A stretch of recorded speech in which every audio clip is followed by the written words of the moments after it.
Thank you for your introduction. Energy is an important topic. Hydrogen is even more important in this, maybe. And there's the old saying, hydrogen is lighter than air. And, well, maybe some even got... but what it is about hydrogen in the energy transition. And without hydrogen, I cannot imagine an energy transition. But many people are much too optimistic when it comes to the role of hydrogen and synthetic energy sources that are produced from it. And these two propositions will now be explained in more detail in the next 15 minutes. In Germany, we have around 15% renewables. We have 6% nuclear energy in 2018. So around 85% of our energy sources must be made carbon-free, or our energy demand, or 85% of our energy demand must be carbon-free. And there are solution approaches to this. The first is energy efficiency. So if we save energy, for example, if we insulate buildings, then we do not need energy sources for this. Energy efficiency is often forgotten, but we will not manage without energy efficiency. Then we have renewables in Germany. This is primarily wind and photovoltaics, that is electricity. Some countries depend on nuclear energy. Germany does not, and almost all countries rely on carbon capture and storage or utilization, so sequestration or use of carbon. So over this long journey and in the medium term, CCS, CU will only have a minor role to play. If we look at this for Germany at least, energy efficiency and renewables and wind and PV are strongly fluctuating sources. Sometimes the sun shines and sometimes the wind blows, sometimes it does not. The dark lull. Electricity is difficult to store, and therefore it's quite logical that we say we must use hydrogen. The colors of hydrogen, they were already mentioned at the beginning. We have the gray hydrogen that is produced from fossil sources and which doesn't help us in terms of carbon. Blue hydrogen also from fossil sources, gas forming. Carbon can then be captured and stored. We have turquoise hydrogen where we do not have carbon as an end product. We have nuclear energy we can use for hydrolysis, but today we are talking about green hydrogen, that is produced from renewable energies. And the forecasts how such a carbon neutral world can look like in 2050. There are many studies, and what they have in common is that there will be a strong development of photovoltaic compared to today, around 4 times to 6 times in terms of volume. We have many free areas in industrial sites, on roofs of buildings. We have free spaces on parking lots above railways, sleepers, and so forth. It could be more difficult with wind development, where we think we can increase it 2.5 to 4 times in terms of capacity, and these 200 gigawatts in the maximum scenarios are not due to technical reasons. They are due to the consideration that population will not accept this if we have 4 times as many wind turbines compared to today. And you see, there is an enormous bandwidth in terms of installed capacity, which we need in addition. And the question is, why don't scientists know how much wind and how much photovoltaic should be added? The reason being that it's difficult to assess what this energy and electricity will be needed for and how this sector coupling will be implemented. And this is an example. If you take a passenger car and if you use synthetic methane, first you produce hydrogen, you methanize it, and then you have liquid fuel that you can use in your normal passenger car.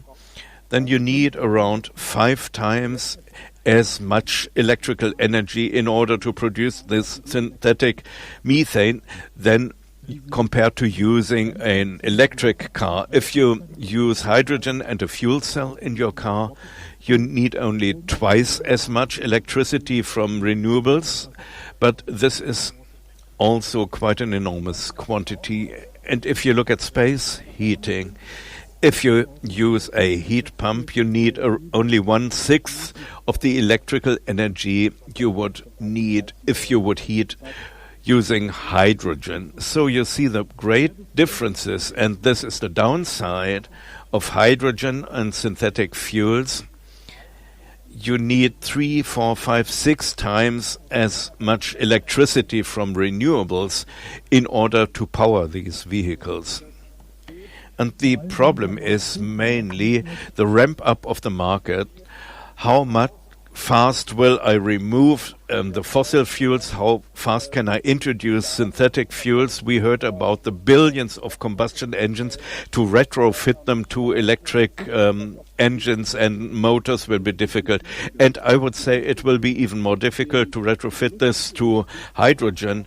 The federal government and the aviation industry agreed that by 2030 around 200,000 tons synthetic fuel, synthetic kerosene, will be used for aircraft. This is 0.2 million tons. This sounds like a lot, but if you look at 2019, we had around 10 million tons of jet fuel that was consumed in Germany. So in 2030, only 2% synthetic jet fuel will be produced. So the question arises, this 65 million tons, so 35 diesel, 20 gasoline, 50 million fuel oil, until when will we manage to produce these synthetically, and will we achieve a position where we can produce this synthetically to such a degree if we consider that the aviation industry can only achieve 2% by 2030. And of course we can import energy carriers.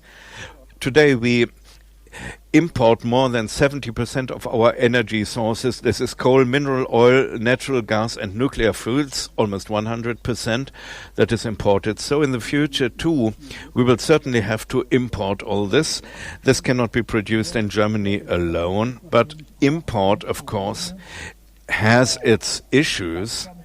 Gaseous hydrogen has only 1/3 the energy content of natural gas in terms of volume. So we need 3 times Nord Stream 2 if we import hydrogen rather than gas from Russia. We can, of course, compress this. If we compress it to 200 bar, then it still has the energy density per cubic meters of 6% of diesel. So if you want to transport this by tankers, then we would need 20 times a tanker with 200 bars compared to one vessel that can transport diesel. And of course, we can liquefy hydrogen to minus 253 degrees. Then the energy density is still only 1/4 of diesel. So we would need 4 tank ships to transport the liquid H2 at minus 253 compared to mineral oil. And of course we also need energy to compress this. In order to compress it to a moderate pressure level, we would spend around 10% of the hydrogen energy for compression. If we liquefact it, we would need 20 to 40% of energy just for liquefaction. And if you have a passenger car with a liquid gas tank, and at minus 250 degrees, you never can cool it down to these low temperatures. Isolating tanks still allow some temperature to dissipate, so hydrogen would leak. This is around 3% per day. So if you have a liquid hydrogen car, if you drive to the airport or for a business trip for a month, and if you return, then after a month the tank is empty because it has evaporated by then. So these are the issues or the downsides caused by hydrogen. And the proposition is simply for economic reasons. Hydrogen will be imported mainly from southern European countries, Spain, Greece, southern Italy, because transport distances are shorter and we do not only have the transport problems, we do not only need sun and wind, but in order to produce hydrogen, we need water. And it's difficult in the desert, so we have to desalinate water in order to produce hydrogen, and we have a very capital-intensive technology that we will have to use and an infrastructure. The question is, which investor will invest in a politically unstable country in order to produce hydrogen there? And the very interesting areas, for example, in South America, there are also other nations who came to that idea that hydrogen can be produced there. So we are also in a competition. So from the major international environment, we will have to import hydrogen, and synthetic fuel will have to be imported from Southern Europe or the MENA regions in North Africa.